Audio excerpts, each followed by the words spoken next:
some guests today. Just before we even got started, got to learn a lot more about 𝗏𝗏𝗃𝗀. And here's what's cool. A lot of seasons just ended. College baseball, my wife loves the World Series. College track and field ended. Hockey ended. Basketball just ended. And, this is coming from Indiana. So this one stings a little bit. But OKC, as you know, Oklahoma City Thunder, they end up beating our Indiana Pacers. However, this podcast has been long in the making. We have 𝗏𝗏𝗃𝗀 on. He is all things important to the OKC. He's the director of performance and rehab. He oversees strength and conditioning, the nutrition, all those things. So here's what's really cool. We had to reschedule a number of times, and it's for the coolest reasons we've ever had, really. The OKC, they extended their series, so they're playing another game, and then so we had to reschedule the podcast. And then their main guy, SGA, wins the entire MVP, had to reschedule. So these are awesome reasons to reschedule. So finally, since they won the whole thing, and now it's in July, we're very excited to have 𝗏𝗏𝗃𝗀 on the show today. Welcome, Andrew, to the show. I appreciate it, man. It's been an exciting time for us too. So I appreciate you just like bearing with me on that. And I really wanted to get on there. And I was like, I swear to you, I want to get on your podcast. But yeah, all good reasons to reschedule. Although one of the reschedules was not, I blew my knee out. Remember that? Oh, that's right. That's not a good reason. Oh, I ruptured my quad tendon working out with our players. I wrote that down too. Shoot, that's a terrible reason. Oh my God. Knees All do right, it. So it's all positive, man. We're here. We're here. we're here. All right. So just had the parade. How was that? I mean, it was crazy experience because the team's important to Oklahoma City and Oklahoma. Hmm. You did not you don't really grasp it until you see it all. Right. So you're in the parade and it's 500,000 people lined up on the streets. Basically, the whole state of Oklahoma was shut down for the day. Um, that's virtually just shy of the population of the entire city was there that day. Um, and that the Thunder mean a lot to the state and to the city. You don't really recognize it until you're there and you see it and they're all around. And um, it was just an awesome experience, man. It was great for just the fans and the players and everyone. That's the thing. Like you can see the game on TV, you can hear the words that are spoken, or you can see what's written in a book. But it's the feeling, right? It's like leadership. If you can see and they hear it, but it's not until you feel it and you're like, wow, this is an experience. There's all these people, like the Yeah. noise and it's not for nothing. Your franchise is young on a relative basis, Relative right? basis, and yeah, and the state, it's the only professional sport in Oklahoma, or a high level professional sport in Oklahoma. There's a minor league team here, a minor league baseball team, but the state of Oklahoma is kind of like, I don't want to say they view themselves as underdogs or anything, but for a trophy to be brought to Oklahoma City, like the meaning of that for the people that have lived here their whole lives and have never experienced anything like that was pretty intense. Like that was the love for the team. And by the way, that they had love for this team not too long ago. We were only winning 25, 24 games a year, and the same fans, we packed the arena for those teams. And so Wow. it was good for the fans to experience it, but like they were amped. It was good. It was just a great time. That makes sense. With Oklahoma being, I don't want to speak for them, but Texas is right there, right? And Texas is kind of a big deal. And if you're anything like those SEC schools, like in Alabama, there's Alabama and Auburn. Yeah. There's no pro football, basketball, baseball, hockey. There's nothing. Mississippi, right? So a lot of those states, those schools are the thing. And for the longest time, it's the Sooners and the Cowboys in Oklahoma, and that's it. So having a pro level team, Yeah. everyone's going to be all in. So let's rewind. Let's say you're younger and you're just finishing up at Missouri State. And what was your best sport there? So I played a little bit of football, but but baseball was the sport I played mostly in college. Um, and so those are my favorite sports. I think I have a very similar background to most strength coaches who um, I would say a vast majority are probably under talented athletes that were just like probably like training more than I like competing at their sport, and that was definitely me. Sure. Um, and so Brian Mann was a GA. Um, Brian Mann is in the velocity-based training world now. He's at A&M. He was a GA at Missouri State as a strength coach when I was a player. Um, and then Rick Perry was a head strength coach. And I remember I transferred to Missouri State from a small school. I went to a Division II school for my first 2 years of college, and there was no strength coach there. It was at Truman State in Northeast Missouri, and we had no strength coach for our baseball team. And so when I transferred to Missouri State, it was my first time I actually saw. First time I realized that strength and conditioning coaching was an actual profession that you could get paid for full time. Wow. And so I remember this is your job, man. Like, this is sweet. And that was the first time that I actually thought like this is what I wanted to do. Okay. Was when I was there as an athlete. Well, if you were best at baseball, and let's say you just got drafted, or let's say basketball was your sport, and OKC just won it, and they had the lottery, and they drafted you. And so let's say you get drafted today on a Wednesday.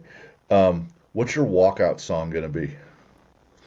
Oh man, I can tell you about my walkout song was in in college. Yeah, when you're 22. So, When I'm 21, 22, I had my so, walkout song was "Like a Prayer" from Madonna. bro, It was a banger back then. I know. Yeah, I'm 50. I know that. I had her tape, right? Not album, but tape.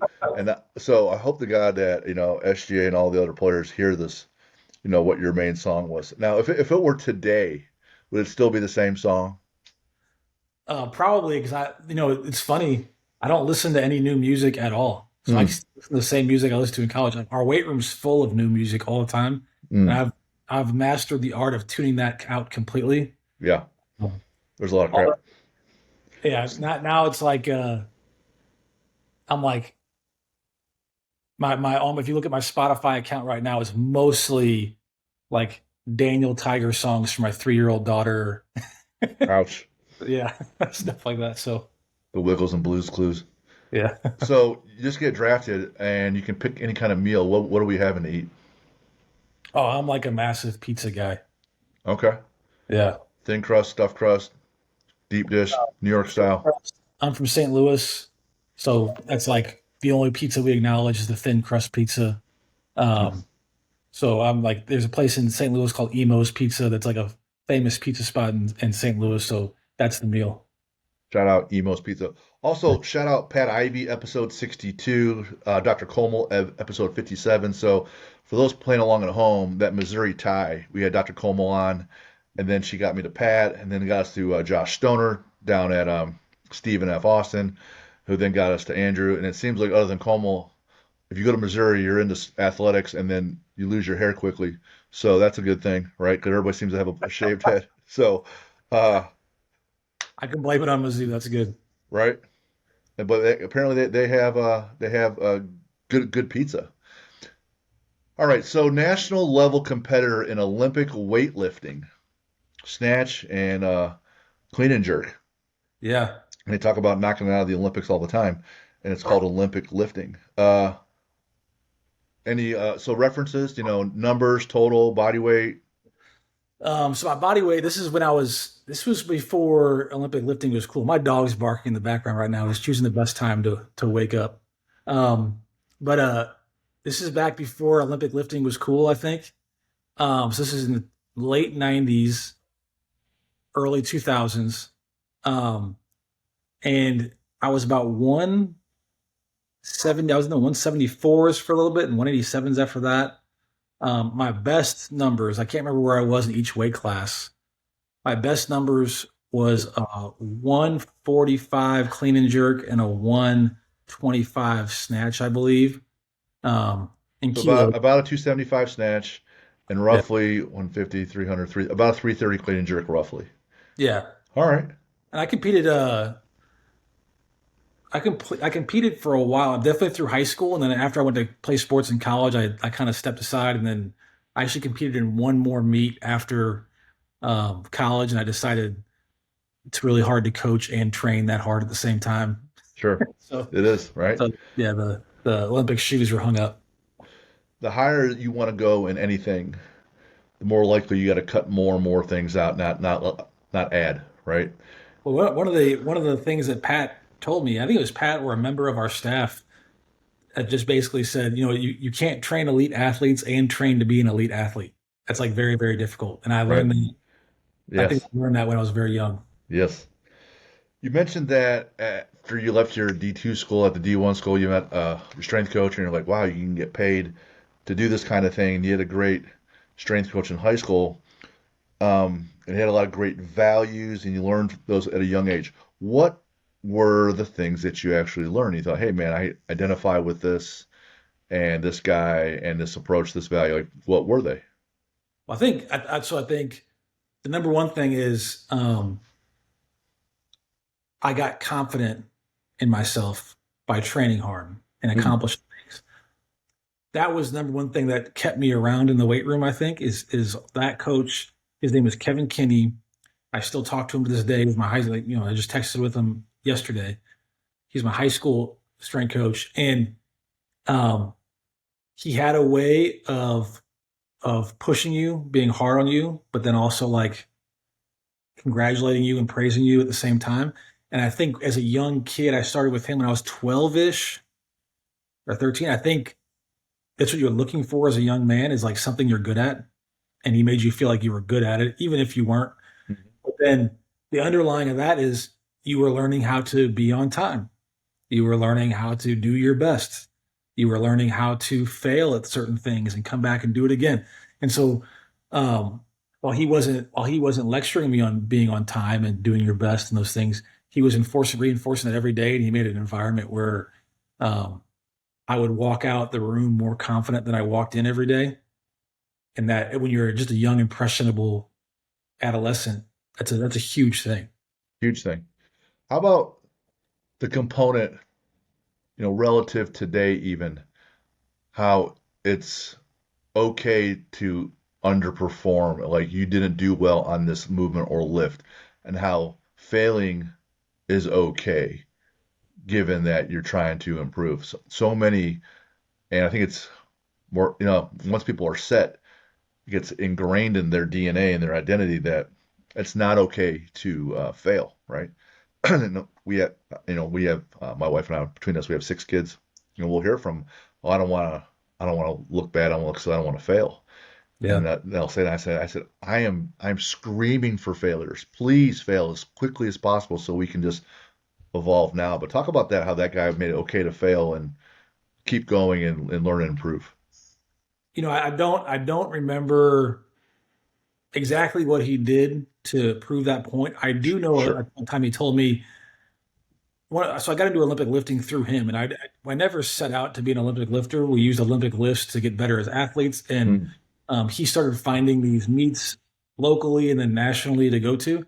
But I do remember him saying, like, one of the great things about Olympic lifting is like you're on stage, and there are some where you're on a big stage, a big auditorium. There's hundreds of bored parents watching the whole thing, and like there's a spotlight on you, and there's judges looking at you, and it's just you and the weight, yeah. and you got it or you don't, and you miss it, you come back, you get it again. And so I do think that there was um, a sense that I got from him where make the lift, don't make the lift. We're gonna like he would always focus on things that I could control within that situation. And regardless, he was always super amped that we even tried a PR or tried something that he knew was a stretch for us. Sure. And then it was like right back to training the next day.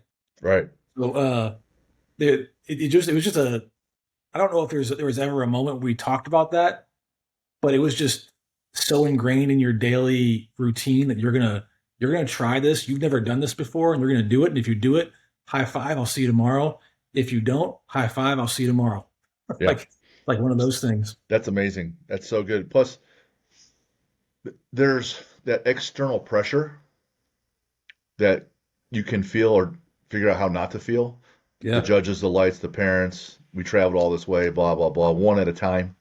That's not Yep. like a whole team. And then to learn how to handle that, because some kids are going to come from a D2 school and then play in the NBA, and you're like, holy shit, man, this is different, Yeah. right? Um, when you guys travel, right? So we're gonna assume that OKC has the best fans and they have the best crowd and the best food and the men and the women are the best. Everything's the best in Oklahoma City, right? Let's assume that, right? Um, Outside of there, where are you like, oh man, this environment, this arena, these fans are it's something different. And while I'm in this town, this food is something different. Fans, Yeah, we'll separate fans and food. yeah. Um, Because in Cleveland they'll just throw the food because I'm from Cleveland. They don't know any better. oddly enough, it's hard. It's hard for me not to mention the Indiana fans after just playing the finals there, because Yeah, the Indiana fans have always been a hard. Indiana's always been a hard place to play for our players, and I really trust the players' opinions when they say this place is a hard place to play.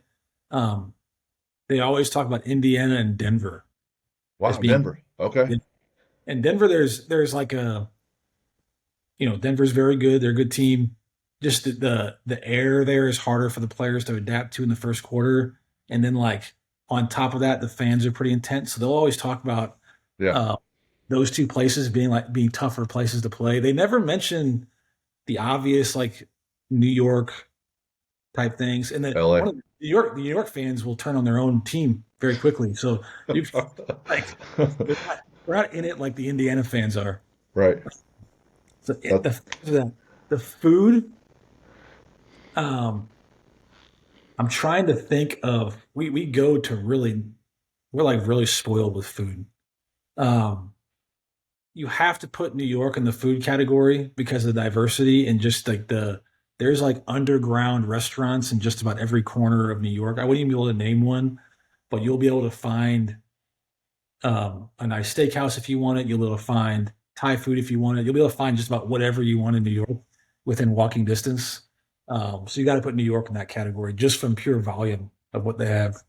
we had the strength coach for the Marlins on, and he said hands down the food in Yankee Stadium is his favorite, even though there's a good 20,000 whatever restaurants around town.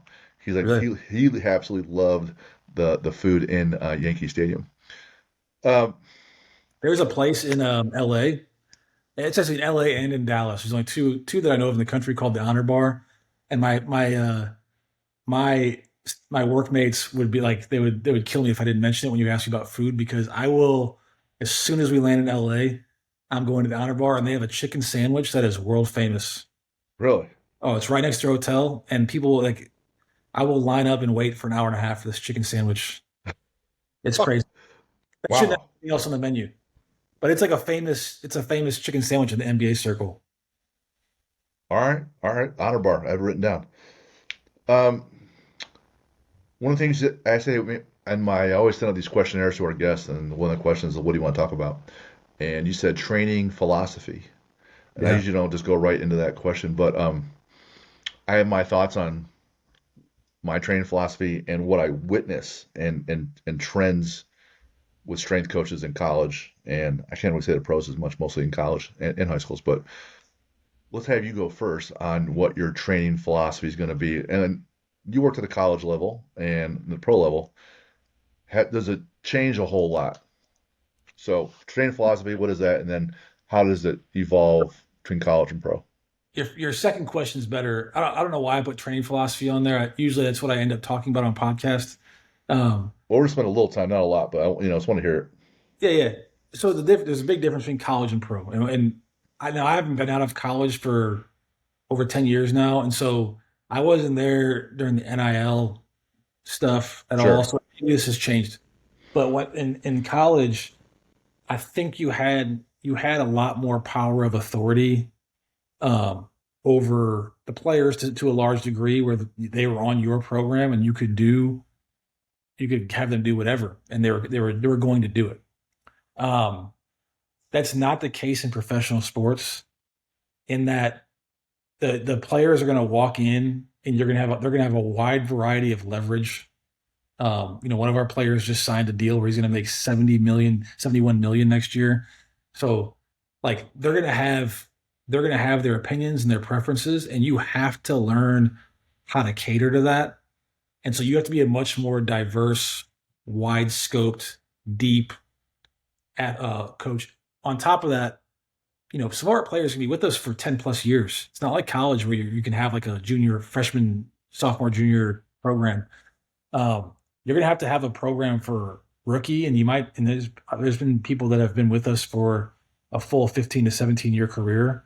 And so you need to learn how to work with them through their young years, through their prime, and then through kind of the late years of their career, and what those things look different. And so you have to, I think the pros really challenge you to think on an N of one basis with the player, recognize where they're at in their career, um, and cater to all of that. And so the spectrum of things you're going to meet throughout that are pretty wild. On top of that, we just played 106 games, um, which, if you're trying, that's longer than an entire college school year, not just season. So you think about, we're playing 3 to 4 games a week. We travel in between with all these players that are of different ages, have different needs, different parts of their career, and your ability to have a relationship with them and then meet them where they're at any given day of that 106 game schedule is a lot more demanding than I remember college being. Sure. And I remember it was like a humbling experience for me, because I thought when I thought that I was good at connecting with players, but I was probably relying on like a lot of the fact that they had to show up, for me to generate a relationship and things like that. In my first couple of years, that was a difficult transition for me. Was you have some of these players, you have one session to gain their trust, and then they're on to the next thing. And so just learning that I need to be able to discuss with them and be educated in a wide variety of topics. And they'll see things that the old coach has done at the old team that they want to continue. They have this personal guy in the summer. I got to generate relationship with them and see what they're all about and learn that. And then they'll be able to speak intelligently. That's a much more challenging environment to me. But it definitely affects your philosophy on training, because you get to see a lot of different things that seem to work. Yeah. So you and I were just talking about this before we started the program. I gave you my philosophy on athlete builder, how in your head there's your mindset, knowledge, and teammates, and in your body is your training, nutrition, recovery. So you're a PhD and know a lot of things about training and nutrition and everything else, right? Once you're already at that, so you're at that level, you're so high at that level knowledge-wise, that's not the limiting factor at all. Yeah. Your limiting factor is your relationships with the people, right? So teammates, right? Now, like you said earlier on, that's at a younger age. So let's say Pee Wee football, show up, kid, do exactly what I say, Yeah. right? You go to SGA and say, hey, show up, kid, do exactly what I say. It's totally different, right? Yeah. So at each level, one of those 6 things is going to be what you're using to whoop everyone's ass. That's your competitive advantage. And one of those things is your limiting factor. That's your weak link. And it's a moving target. And it makes it even crazier. Like, so at our gym, we have adults that come in, and if you're like me and my wife's 53, and ACL tear and a meniscus tear, and she competed in powerlifting and a whole bunch of stuff. But that athlete at 53 is different than the athlete at 25 who's playing bar league volleyball, and then at 35 when they got kids. So it's a moving target for us, but it's in the moving target with you guys as well. That same player, you have to still be up to date with how their lives have changed, how their body changes, how the recovery changes. Yeah. And so you got to have this file on these players, and the player might leave. You can't really throw the file away because the player could come back, right? Yeah. So that's, oh my God, that amount of data you're always absorbing to apply must be monumental. Well, it's being observant, and then also, like, trust is the currency of professional sports. That, like, and there's a lot. I've seen a lot of coaches gain trust in a lot of different ways, and so I think the things that I've learned that work the best is you have to know your shit, because like, having a good relationship with a player. There's lots of different relationships. Relationships are built on different things, I guess. My relationship with my wife is not built on what I know about strength and conditioning, but my relationship with our players, that's a large component of it, because their strength and conditioning is important to them, And so you have to know your shit for them to trust you. That's a really important concept for people to grasp. That's one. You have to be consistent. Sure. Like they have to be able to trust that when they show up, like you're going to be that guy. And then like there's just layers of consistency, competency, and then you have to have a broad scope because you have to be able to, their needs one day are different than their needs the next.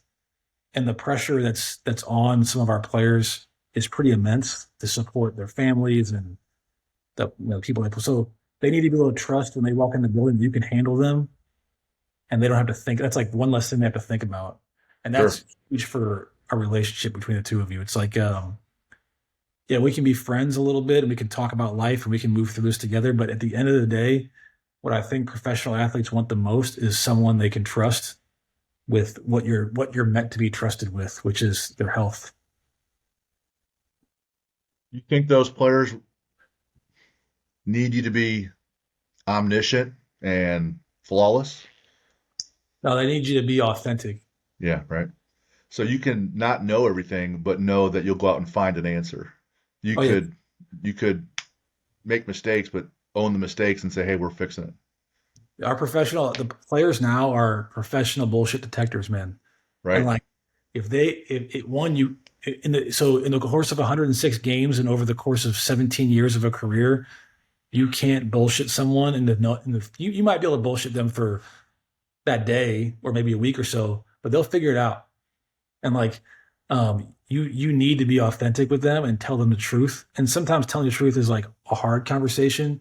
They might not receive it well, but they'll respect you more for it. Yeah. And so that's a major quality of people that can last in professional sports is they're competent. They know what they know. They know what they don't know. They're real and they're authentic with the players. And that's kind of like the recipe for success.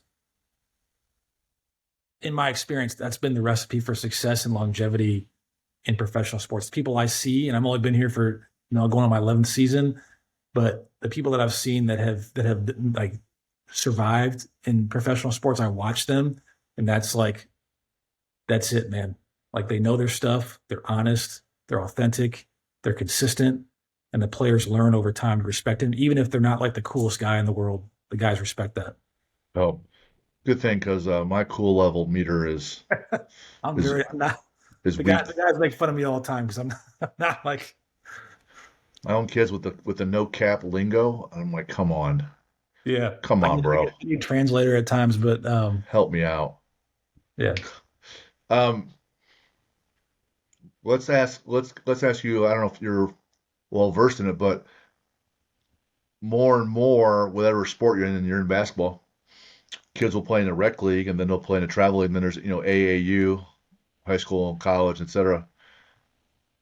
And so one of the topics that comes up a lot is travel sports. How do you fit in strength and conditioning? Is it important? What do you see? What are trends? And what are good and bad trends? And so if you had your own 𝗟𝗶𝗶𝗶 philosophy for kids coming up, man, give me your philosophy. How do you make a college athlete that's just an average Joe but has the work ethic and the means? Some people are going to be really gifted, so they don't have to work as hard, but that's not always the case. So give me your philosophy and blueprint on that. So the question is kind of how I go about developing a younger athlete. Yeah. So you got kids and you got like an 8, 10, 12, 14, 16-year-old, they're growing through the ranks. I can tell you what I see is they'll, at a very young age, 10, 14, they'll pick one sport and play that year round. And it's still the same number of people getting drafted. Yeah. So same percentage of people, 7% play in college, 2% play D1. Right. Yeah. And depending on the sport, those numbers go up and down, but overall those are the numbers. So how do you get to that level? Is it just playing travel sports? Is it more than that, less than that? What do you think? So I feel like there's a lot of nuance in this conversation that sometimes gets ignored because when I look at our players on our roster, almost all of them played other sports until a certain age. Okay. Usually, most of them figured out they're a very good basketball player and they're very tall at a young age, and they tend to stick with basketball. The strength coach in me is like, you need to diversify yourself and all those things. And I believe that for almost every kind of athlete. Basketball is just a little different. And I don't think it's like healthy for everyone to specialize in basketball at a young age, but there does. I am, I have a 3-year-old daughter. When she gets older, I will recognize that if she's into a sport like basketball, there's going to be a weeding out period where there's going to be kids she's competing against that are specializing, and then you got a choice to make. Right. Because basketball is a skill sport, and the more you practice and the more you play, the better you're going to get. Mm-hmm. And so when if she's sitting on the bench because these other kids are specializing, that puts you in a very difficult position. Sure. So I think there's the physical therapist in me, the strength coach in me highly values a lot of diversity and development. Sure. Competing in a lot of different things. And so if it was that simple, I'd be like, get a wide variety. I played 5 sports in high school, and like that was great for me. But I'm also 5'8", and I was probably below like average to above average athlete, nothing excellent. And then I see the players I work with now, and most of them specialize in basketball at a very young age, because had they not, like, they were just pushed that way because they were such an elite player that they are now competing on elite AAU teams, and they're playing, and those elite AAU teams have other elite players, and the difference between those things are very marginal. And so it kind of forces you into the funnel of early sports specialization. And so I think it's a very nuanced conversation. It wouldn't be my preference, but I recognize that at some point you have to make that decision. Right. So in the bell curve, one standard deviation is about 2/3 of everybody, right? And 2 standard deviations, you got 80+%. And you're talking about these people like, if you're going to be 6'6", 6'10", 7 foot, you're not a coxswain, and you're not a jockey, and you're not a weightlifter. Yeah. You're not a sumo wrestler. Like, you're playing probably basketball, maybe some volleyball. Yeah. Now, if you're 125 pounds and you're 4'11", you can maybe see you in Kentucky at the Derby.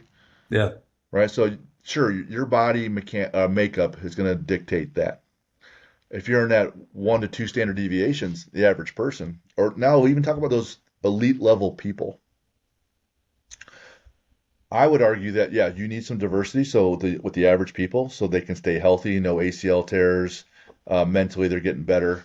But even the ones that are built, like you say, for basketball, and they're just doing the skill, and they neglect being stronger, well, that's a competitive. If everyone neglects being stronger, absolute strength, or speed strength as well, if everyone neglects it, and your guy is the only one that doesn't neglect it, well, he less likely to be injured, probably increases his vertical, right?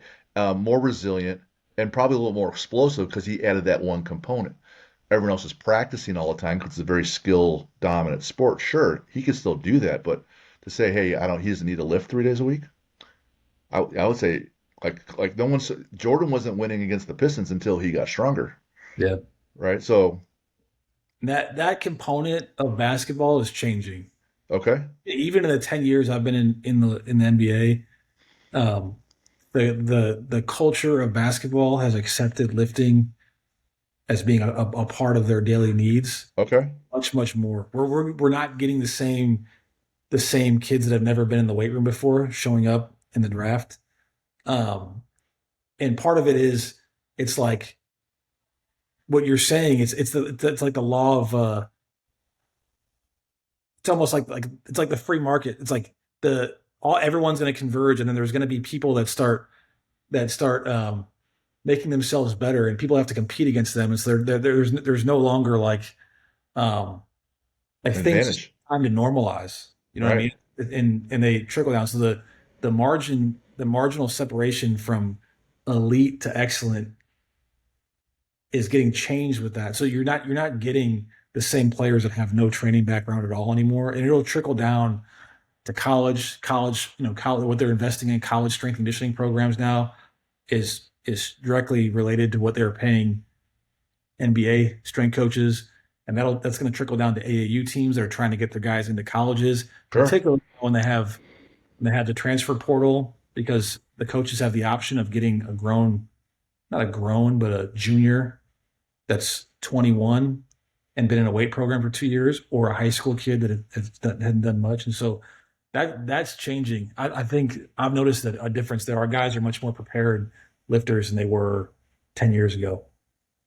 So you take that same approach and you apply it to any kind of company or pick a product, a car, right? All the cars were black back in the day for Yeah. first Model T. Well, then they're different colors. Well, that's a separator, right? Well, then this one has, better brakes, or they have airbags. So this one has radio. This has Sirius XM. Now it has a screen, right? Everyone gets to that next level because everyone copies, right? And you stand on the shoulders of giants if you Yeah. want to be great. So I'm smarter than Isaac Newton ever was because he never got through all the calculus because The they didn't mark, have it, right? yeah, the market and the scoreboard are very similar. Right. So if everyone is like at 50, the only way you were really that much better because we played all. I was in CYO league and they had rec league, so I was in Catholic Youth Organization. If you were pretty good, then you get to play travel. It was 6 extra weeks. You played a couple extra games, and then you move on to your next sport. So that Yeah. was the separator. Well, then everyone, well, I want to play travel, so that becomes normalized. Yeah. But no one, but no one lifts. So Mhm. you take that piece, and then now that generation is going to win for a while. And then they're like, well, all right, we're doing travel and we're lifting, but man, we never really paid attention to diet. I see all the shit I want, I don't care, right? And at a young age, you can, and believe me, I drank a bunch of beer in college and ate a bunch of shit. But if you want to win, then people are like, oh well, shoot. Like I was just talking to these two guys, they're all normalizing their aura rings and whoop, and they're in college playing sport. They're normalizing that for the whole team Yeah. to measure their sleep because now you need another inch because everyone's there, I mean, 1970s and 80s, Boyd Epley had the University of Nebraska do some crazy stuff, and right? look at college football now. Mm. Oh, NBA is no different. Everyone follows the same rules. I think um, it just takes different, cultures take a little bit different paths, but they're getting there. The other thing I tell people is that to exert force, you have to be able to receive force. So if you exert force into the ground and it pushes you one direction or the other or up, you have to land. And if you don't build your body for the landing, damage, quad Yeah. tendon tears, right? Right? You know what I'm Yep. saying? It's, So it's, not good. Not good. you're 42. Yeah. Right? Uh, I wanted to hear that because it's important for, I think, parents and coaches and kids to hear that if you lift, you're gonna have a better shot. And after some point, if you haven't lifted, then you're kind of really behind the eight ball because programs are starting to look at, oh, you didn't lift in high school or you didn't lift in college. I don't have 3 years to develop you any longer. Yeah. You have to be at a certain level. It's like you can't shoot a right-handed layup, or you have to be able to shoot both kinds of layups on both sides. Like I don't have time to develop you, and they don't Yeah. have to. I don't know much about. I mean, I'm not going to speak intelligent about college, but I do recognize that these college players now, like I'll talk to college strength coaches in the off season, and they'll have like two guys left on their roster because everyone went in the portal, Mm, and it makes me realize they're signing. It's like you're signing someone to a 1 year contract, so you're no longer like if we were signing a player to a 1 year contract on our team, we wouldn't be looking at a developmental project. We would no, want someone that's like physically ready to play in the NBA. And I right. imagine colleges are doing the same thing.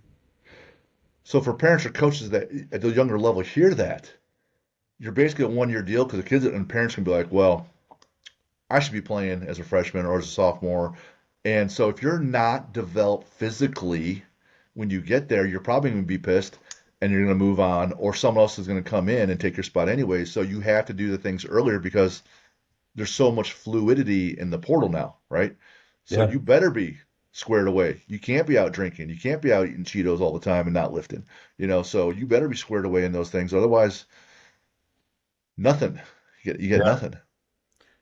Yeah. I can, like I said, I've been in college for a long time and I've not experienced that, but professional sports are very similar in that competition is a good thing. Um, our younger players, I'll remind them that the next year there is going to be 287 or whatever it is more players apply for the draft or register for the draft. They're going to be younger. They might be more talented. You never know.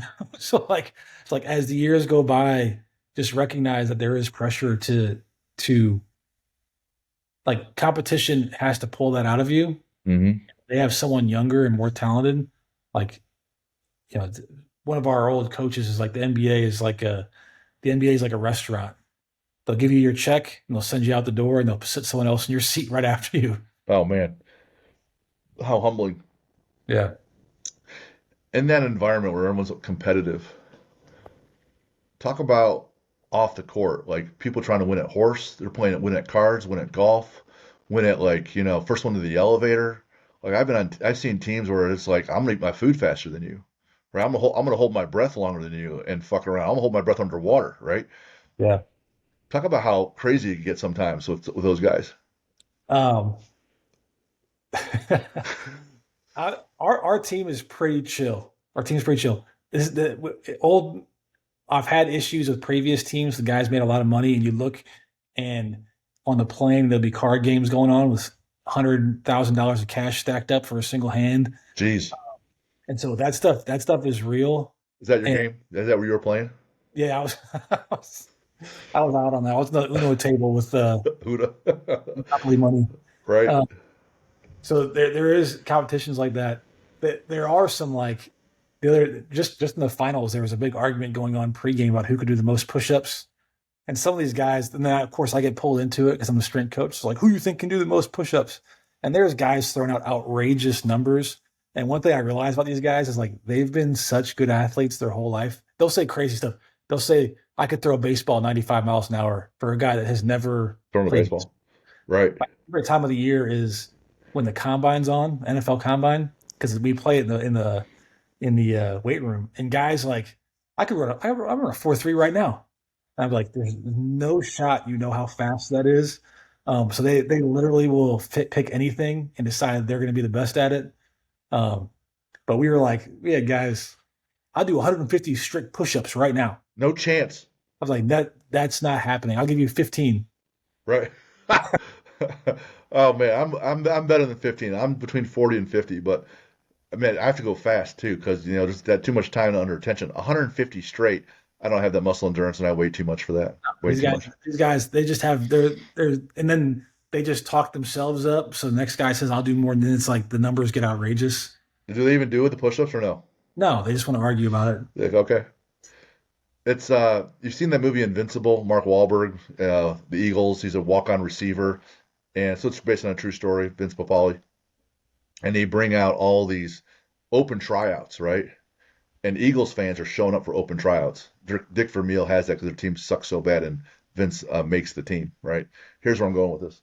About a month ago, our girl, Dr. Colmel, who led the whole charge with my podcast with getting all these Missouri folks on, she and her head coach Sam Tolner, they both were at. Ooh, that's Andrews. They were both at my summit a couple weeks ago.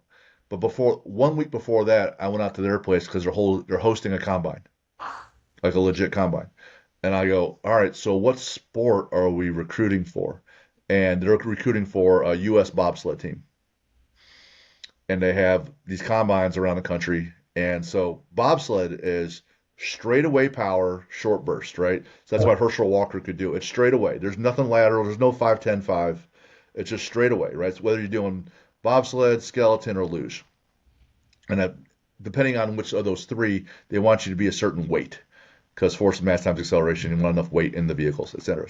So I go out there, hey, Jim, can you come help out this combine? And I go out there and I go, all right, cool. So I bring my wife, go to St. Louis. I never been in the Arch, so I was excited to do that.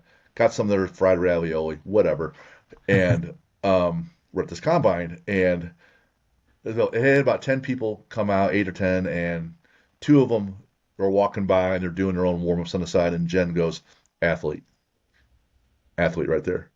The other 6 or 7 were like, nope. These are the 150 push-up guys, but they're like anywhere from age 32 to my age, like 50. Oh, really? Oh, yeah. and I'm 50, and this one guy was like, "Oh," I'm like, "Oh God, this is gonna." She just heads down, and so they take the whole group through the group warm up, and they're starting off with their timed run, so they're doing their fly 10 and their 40 all at once, right? And these older guys, every one of them, they had to do three attempts. We're like, here it comes, and we're kind of like watching like this, and it's like, yep, hamstring pull, Achilles didn't rupture, thank Jesus. One guy is so clumsy, knocked over one of the gates, one of the laser gates, Yeah. and I was like, oh God, dude, you are not Vince Papali, right? You watched the movie and you shouldn't be there. This one kid, he's 1 year out of Iowa State. He ran track, the 1 in 200, and it wasn't even on a track or even on a turf. It was outside concrete and a slight incline grade. I'm like, this is how you guys are testing? But they had the lasers. He ran a 4.38 on an incline grade with no spikes. Wow. Yeah, wow. Moving. Wow. Like he's holding his breath. Everything is contorting. Every step is pain, right? Because it's like you said, you know how hard it is to do that? This dude on a slight incline, and Jim's just like, shit. And then it came the vertical and the broad jump and the sled push, and he just smoked everybody. So he gets invited to this next level, and he can start training at the U.S. Center, et cetera. So they keep vetting him. But Yeah. the other guys limped home with their girlfriends. They're going to get wings at the bar, and they're all like, I'm like, man, this shouldn't have been your Saturday, you Well, know? it's funny. So I'm 42, and I hurt myself. I always race against our players and all this stuff, and I've stayed in pretty good shape. I can still move a little bit with them. And my knee, so my quad tendon rupture is doing an agility drill with one of our players on the court, and it was like pretty benign. I turned a corner. My knee's been bad for a while, but Josh Stoner was on your podcast, Yeah. told a story about he ruptured his patella doing a workout before a game. We were doing plyos. I was there with him, and it was probably more my fault than anyone's that he did that, because it was my idea to do the plyos, and we started jumping over the boxes at one point, and so that was also my idea, and then he said at some point he looked at someone and was like, "This separates the young from the old." And then he went and did it, and he's talking to me when he said that. Yep. So anyway, I get a lot of blame for his patella. So when I ruptured mine, within a half hour, I sent him a video or a picture of me with a massive immobilizer on. And he said he has texted back. He's like, "Welcome to the Jackass Club." This is what separates people right here, whether you've really hurt yourself stupidly or not. And I'm Yeah. usually in the stupidly category. I'm the hold my beer, watch this kind of guy. My wife is the absolute opposite. That was Absolute. that was a saving grace for me, was that I actually did it doing my job. It could have been anything. I could have been playing pickleball with a beer in my hand or something like that. And I Yeah. have to explain that to everyone. Some of our coaches organized this pickleball tournament over the weekend with our members, and the coaches are the CrossFit coaches, and so they're in shape and they're still 40 plus years old sometimes. And I saw them today, and I'm like, it's been a couple days. I go, "How we doing, buddy?" He goes, "I'm so sore. Like I hurt in places." And they do CrossFit all the time, right? They do plenty of volume. And Yeah, I'm like, "Yeah, I'm so sore. Everything hurts." that's I'm like, funny. it's a wiffle ball, dude. It's a Yeah. drinking game." You wrote on building the athlete's body, people need to learn the fundamentals thoroughly. I quoted in my newsletter, Larry Bird, master the fundamentals. Talk about having to, like, I call it making love to the mundane, falling in love with the boring. Talk about how building that consistently compound interest is how you build champions. It's not the flashy this and that bullshit. Yeah. My dog's throwing up right now. So he's Wow. yeah. He hates the show that bad. That's what that gagging was in the background. So My like, goodness. well, so to answer your question, um, like the difference, one of the bigger differences in the NBA, man, is like like I've already said, 106 games over the course of a long period of time, and you have in college basketball in season the most stressful time. It's about They play about 30 games, and they play 2 games a week, and they usually don't travel. we're talking about 3 to 4 on any given week with, you're hitting ridiculous number of time zones and landing. The flights are crazy. So all that being said, you don't, as a strength coach, you're not afforded these days to work with people for hours on end. And so the players have to get comfortable with doing routines that are very short to the point and doing them on a repeat for an entire year. And so consistency is what we preach. I think at one point Shea gave an interview post game and they asked him what his secrets were. He's had 30 something points again, it's 10 straight games, whatever it was. And he said, my whole life is consistent. I eat consistent, I sleep consistent, my relationships are consistent.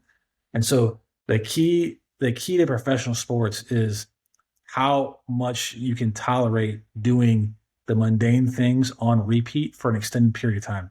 And if you get bored with that, you're going to have some issues at this level. So like the ability to be consistent and do simple things just ridiculously well will go a long, long way in a professional career, particularly in the NBA, because you play so many games.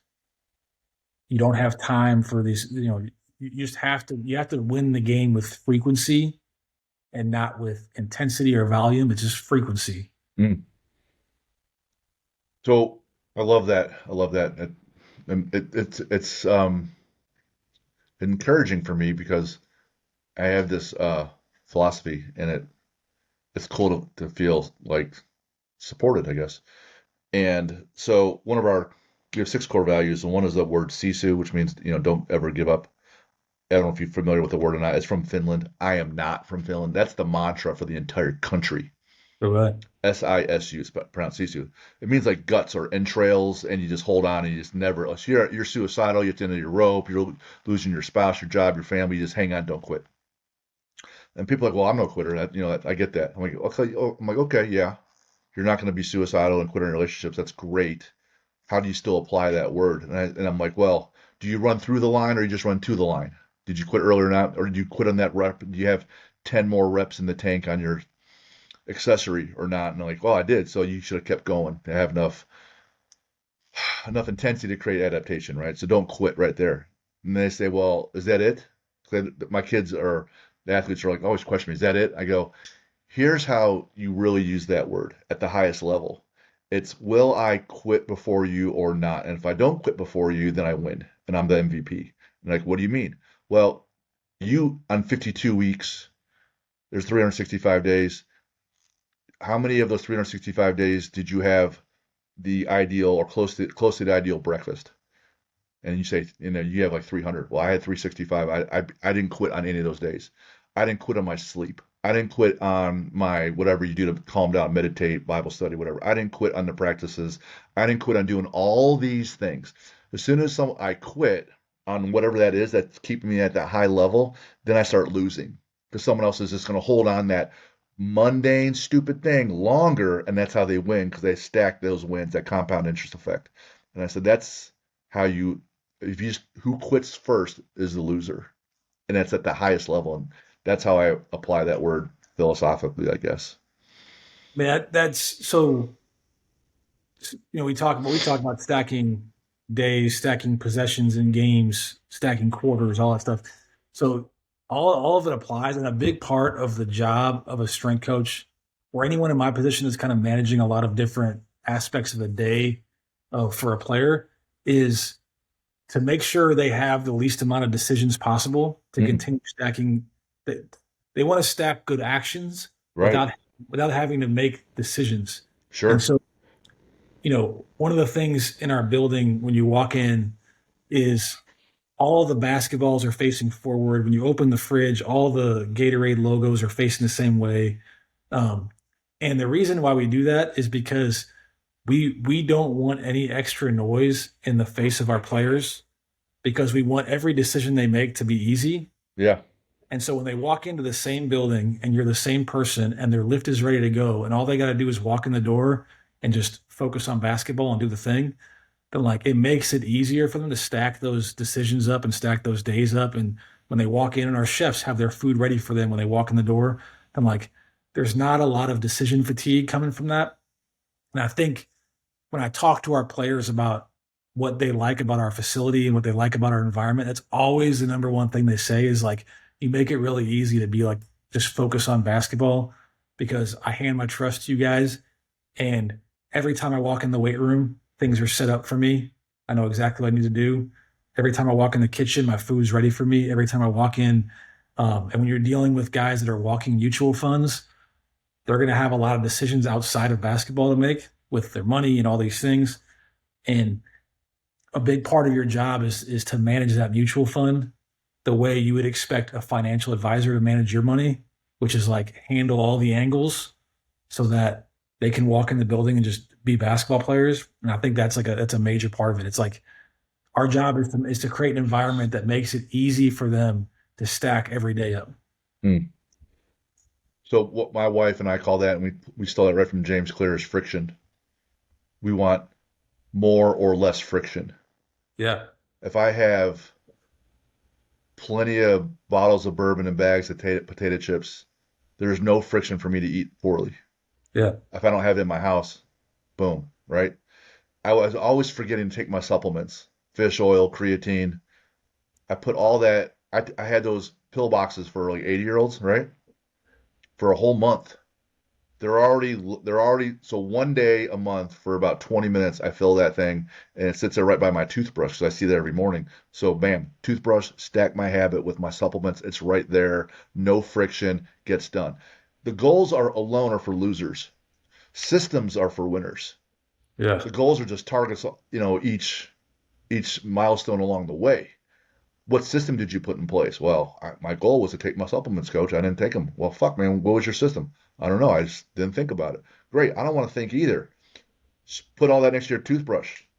Quit, take away because after a while, you're right. The decision fatigue, running your own business, 6 kids. God, I empathize with that. It is brutal, right? Make your life easier. My wife, I stay true to my wife. I don't go to strip bars, right? Yeah. Easy. Yeah. Big win. No, that's that's a good word for it, friction. Friction. Because, Do you want more or less, depending on what you're trying to do? Yeah, and Shea, this is public. So Shea said this was one of his major points in his press conference for his MVP was how easy it is to walk into the building and like, I always remind we have an intern that makes supplements for them every day. Yeah, and it takes a while to make we have individualized supplements, blood work, and all that.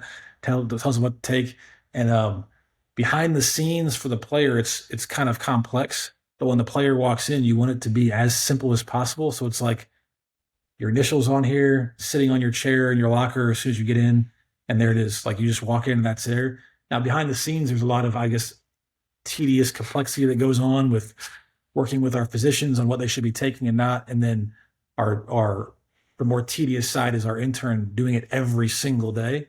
I have to remind him how important that is for our guys to like, it's just a nudge in that direction of just like, there it is for you, man.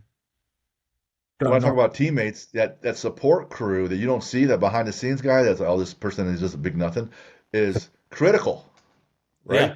So thank the intern or the guy that cleans all the laundry, right? Because it's critical. And if you're not at the NBA level where all it's getting done for you, and if you're at Jim Beebe's level, you're definitely not. It's not getting done for you. My wife's not going to do all that for me. She does help. You got to figure out some kind of system your own way to how can I make this better? How can I be better without having to think so much? Which is cool because when I asked you, what are one of the things that helped you on your you're working with people. One of your keys to success, and this is probably so that you can send it to your wife on her birthday, Valentine's Day, or anniversary, is you listed your wife as one of your teammates that makes your life run so well. Yeah. It says it right there. Well, I travel a ton. Yeah. And my wife is a coach for almost 20 years. She's a softball coach in college. And so there's just sacrifices you make for one another. And we have a daughter that's 3, and she decided to step away from coaching. She was an assistant athletic director for a short period of time, but stepped away from that so she could help us take care of the house, take care of the daughter. I travel an insane amount. And if she doesn't do those things, like I won't be like my career is impossible to sustain. And I think when I look at people that have success at this level, a lot of it is linked to stable, positive home life relationships. Um, and so that's one of the biggest pieces of advice I give young coaches is make sure your home life is locked up because if not, you're going to have all the instability that is caused by getting called, the other day to go fly to LA for the weekend to go see a player for a doctor's appointment and fly back. Like if you don't have a strong, stable home structure, that's a very difficult thing. And so, yeah, success in the career, whatever. But like, if you don't have, if my wife is not with me, it doesn't work. The dog's thrown up during the podcast because he hates it so bad. Yeah. Someone's got to be there to pay attention so the 3-year-old doesn't walk right through it. Right? Yeah, there's a lot of things going on over here right now. Right. We're doing finger painting in the floor with all the dog puke, while everything else is going on. And don't think I haven't seen that with my own kids, right? She's young. She's got a good immune system. She'll be able to handle it. Ooh, all right. So keep doing it for a while. You're young, 43. But then you said, I'll make a pile of money, retire. I'm gonna open a bar on a beach. Yeah. Any idea what kind of bar and what location for the beach? So before I moved to Oklahoma, I lived in Pensacola, Florida. That's Okay. on the panhandle of Florida, and that was like It's an air base there, right? Isn't there an air base or like a museum or yeah? Yes, we worked for Exos, which is a pretty big company, and then a lot of the people I work with are military. So there's a Air Force base down there, and there's a naval base. That's right. Yeah. And so, but we loved the Panhandle is like the most underrated beaches in the world. I've been to the beaches in Greece and all like these were like we were it was really difficult to leave there and move to Oklahoma City. So much so my wife stayed in Destin or in Pensacola for I think 3 years while I was living here. Shit. When I first started because we just love that area. What happens when the dog pukes? Yeah, she's on her own. Oh my God. So that's the area. The Panhandle, like Destin's more of like a tourist site. Yeah. But if you ever been to Pensacola as a kind of off the beaten path town/city that has a lot of good food too. Barbecue. They have really good sushi there. So that's the area we love. And on vacation, we always go to like the 30A Panhandle of Florida type area to get a house. We get some downtime. Okay. That's the area. The type of bar. I thought about having like an outdoor beach gym with a bar attached to it and just hang out at the bar all day and just like people can come work out and like drink beer and whiskey and everything. But that if I ever built up enough money where I could just chill and make friends with like locals that just want to be regulars, that would be like a dream. That's a great place. It's like very slow living down there.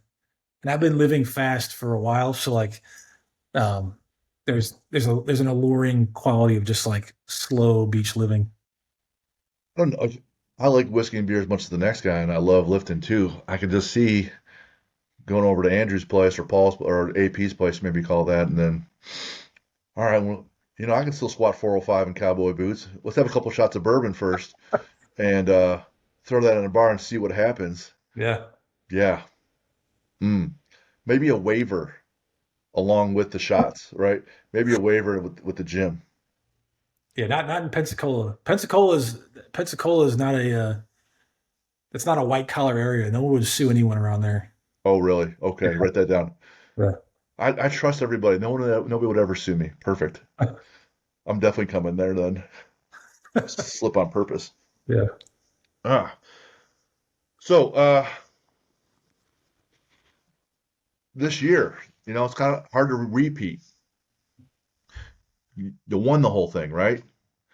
And then you can see it from game to game in the series. You can feel it. We talked about seen, felt, and heard. Talk just as a fan watching things on TV, you can see the psyche of the team manifest with momentum. the shot was missed. You see their body language, and then next thing you know, they give up 6 or 8 more points, or just, or how did that team get blown out the night before, come back and win the next day so significantly?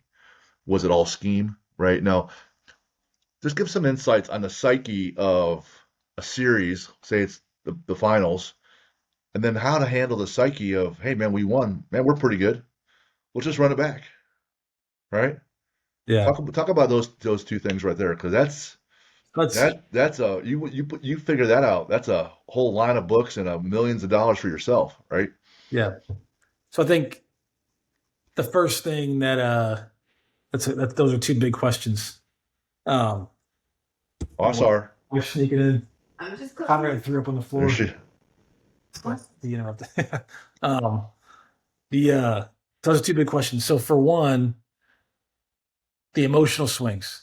Okay, so there's like facts, and our coach is really good at anticipating things to tell the players before series start, before the playoffs start, before the season starts, that are going to carry us through the easiest and the worst of times. Okay, so the theme has always been, even when we won 24 games, he has 24 games in a season, he has a 0-0 mentality. He brings it up all the time. And then he always starts with, here's the facts of the NBA.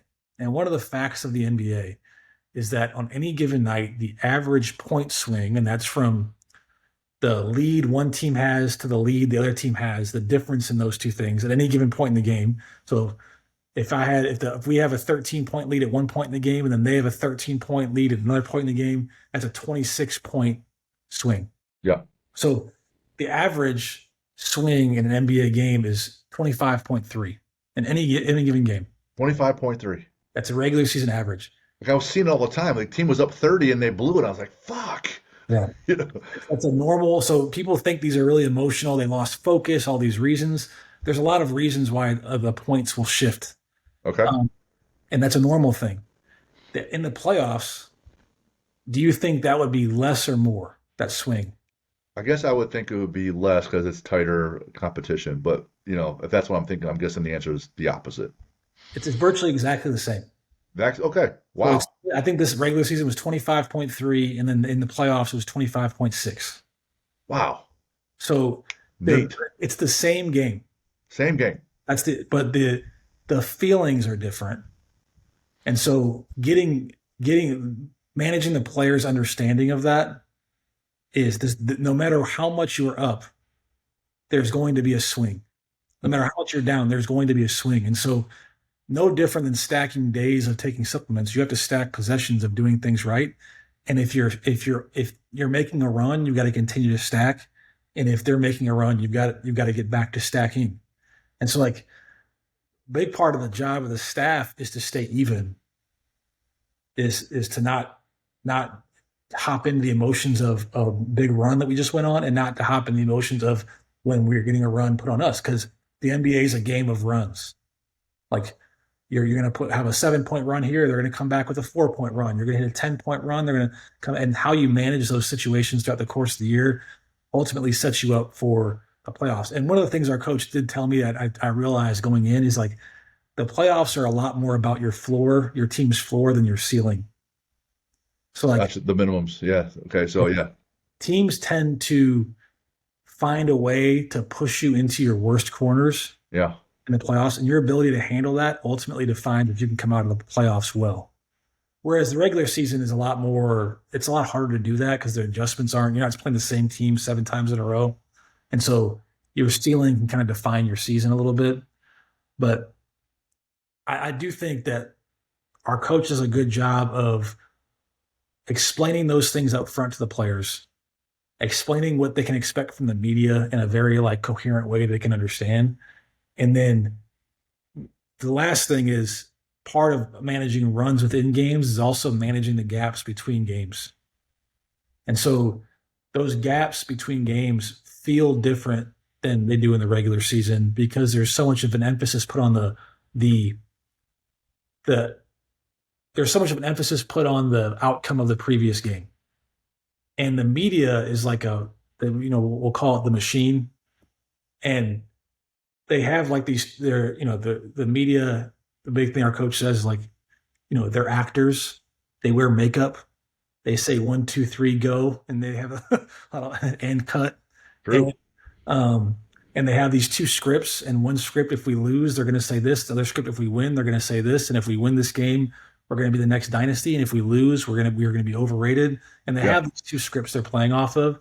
And so our team's ability to like tone that out and like come into the building and have the balls face the same way and the Gatorade face the same way, and their lifting is up and their supplements are in their locker, and all of those things make a massive difference in managing like the environment and the feel of the players. And so I think it was a huge learning experience for our guys because we're so young, the youngest team ever to win the championship, or second youngest team ever since the '70s. And the youth by age does not mean I think our guys were young, but they were mature. Those are two different things. Yeah. And they had the ability to do that. And I think just managing the environment around them is helpful too. But it was just a really unique learning experience for us, and like the ebbs and flows of how the emotions of the playoffs can really take their toll on them. So About talking to my kids, and they were asking me about, this team would always win in the regular season and then not do well in the playoffs against the same team. And I go, well, during the regular season, you're going from team to team that you're playing. It's like you're going on a different date with a different girl all the time. They don't really get to know you that well. yeah, But during a 7-game series, they're going to know that you chew with your mouth open all the time, and they're going to be unimpressed, and they're going to be done with you, right? So you can't hide as much. And as much as people like to believe they're going to rise to the occasion and they'll be able to just turn it on game day on Friday Night Lights or in the playoffs, I go, no, you will always just default to your level of training and consistency. So whatever you're great at the minimum, you hit all the time, that's what you're going to have. You're not going to be able to just turn it on and just hold that level up there at a higher standard because you don't have it. And so going into, I got to believe the answer is going to be the same. So going into the season where you're going to repeat, it's scores 0-0, the Gatorades and the weights and everything's the same thing. And obviously you're going to try to learn from mistakes and stuff and assess other teams and players. But I got to believe that the process is the process, that we're going to stack wins and keep everything consistent and then make another run. yeah. So I think one of the things that really like connects me to this organization is we believe in what we're doing, and we believed in what we were doing when we won 24 games in 2021 or whatever it was. And we, not to say we're not surprised by success. There isn't like an expectation we're going to win the championship, but we're not even, I don't even think we're focused on that. I think what you want to do is create a system, like you talked about, or a process that you believe in. And I think we've done that for years now. I don't think there's going to be a change there, and get back to business and repeat that day after day. And then the outcome is the outcome. And you can't really like have that in your mind throughout the course of the season. And so I don't see it, I don't think we did much different this last season than we had done previous seasons. We have more mature players. Our players have gotten better throughout the course of the years, but our processes and the things we believe in they've been the same. And so I don't see that changing at all. Like, Yeah. That's always been there. That's beautiful. Oh my God. Yeah, so the goal is not, when people say I want to lose weight, I said, well, we want process goals. We don't want 10-pound or 15-pound goals. We want process goals. That's what we want to, that's you improve what you measure, and we're measuring our process. We're measuring the scale too, or your body fat. I get that. Yeah. We talked about before when you're lifting, you want to listen to a lot of Madonna, and I get that because she was hot back in the day, right? So that's nothing says, max out back squat or deadlift than Madonna, because I would do it for her because maybe she wants me at the end. But Yeah. for you and your wife, what's a bucket list? You mentioned Greece already, but you can clearly travel a lot more than she does. What's a bucket list adventure for you two that you've never done that you would like to do? Italy's on that list. She's Okay. Italian, so her last name is 𝗬𝗎, or maiden Okay. name 𝗬𝗎. So she's Italian. So we've talked about going to Italy all the time, and like we never get time. It's like Mm. it's like always. Well, next off season we'll be able, and then we never do. So that's going to happen. That's going to happen soon. So it sounds like the goal is Italy. You still have a process to make the goal happen yet. Yeah, exactly. Exactly. I figured that one out. Uh, Favorite sports movie? Favorite sports movie has to be Remember the Titans. That was my sports movie. That came out when I was a junior in high school. I remember watching that with my high school football teammates. Right? We were so hyped up after watching it that we all went back to the high school football field and we were throwing the football around at like 10 o'clock at night or whatever it was. It broke my heart when Bertier gets hit by that car, and they Yeah. still go ahead and win it for him. That movie was outstanding, based on a true story too. You Favorite sport to watch? My favorite sport to watch is I see enough basketball, so I watched. I'm Over over it. it. Ask me football. Okay. I could do Favorite baseball. The baseball is like you got to be in the right mindset to watch a baseball game. favorite athlete? Ooh, Ozzie Smith was a shortstop for the St. Louis Cardinals when I was a kid, and that was my first like. I had a hamster named Ozzie. That was I was in my backyard trying to do backflips, all sorts of stuff. Because he playing shortstop, he comes in from the dugout, does that round off backflip to come in the short and to play the position. And I'm like, what was that? He's even wearing his glove when he did it. Yeah. What a psycho! That's awesome. Do you have a favorite book? There, there he is. He's sorry. He's getting more TV time than I am. Do you have a favorite book? My favorite book is that I read recently was a book called Being Mortal. Okay. And the author's name is Atul Atul Gawande. I don't know how to pronounce his name. It's a really good book. Okay. It's my wife's favorite question on the podcast because Right. It's a great well, book. you see all the books behind me. It's a fraction of what she has. We have 1,100 total in the basement in our library, and she probably has two-thirds. Right. Insane. This I want to preface. This person can be real or fictional. Hero and villain. You have a hero and a villain. They're usually not the same person. Oh man. Could be real, could be fictional. I'll pass on that one. Can I pass on these? Yeah, for sure. This is I don't America. This is America. This is not communism where I'm making you do things. I don't think I have a good one for that. Okay. Let me think about it. I'll No pass. problem. All right. Do you have a favorite lift? Um, a favorite lift at my age, I can still deadlift, and I feel good about that. Okay. So there's the Olympic lifting days have been long gone, but deadlifting is still actually trap bar deadlifting because it's easy and I can stack up a shit ton of weight and it makes me feel good about myself. Yeah, right. Little ego lifting. Yeah. How about you have a quote for us? Oh man, not offhand. Okay. So um, the quote that we have in our weight room for our staff is, or a quote that I have in my office that I think about a lot for our staff is, it's amazing what you can accomplish if you don't care who takes the credit. And that's like True. that's one that just comes to mind. It's probably not my favorite one, but it's the first one I thought of when you asked that question. Yeah. And still applies.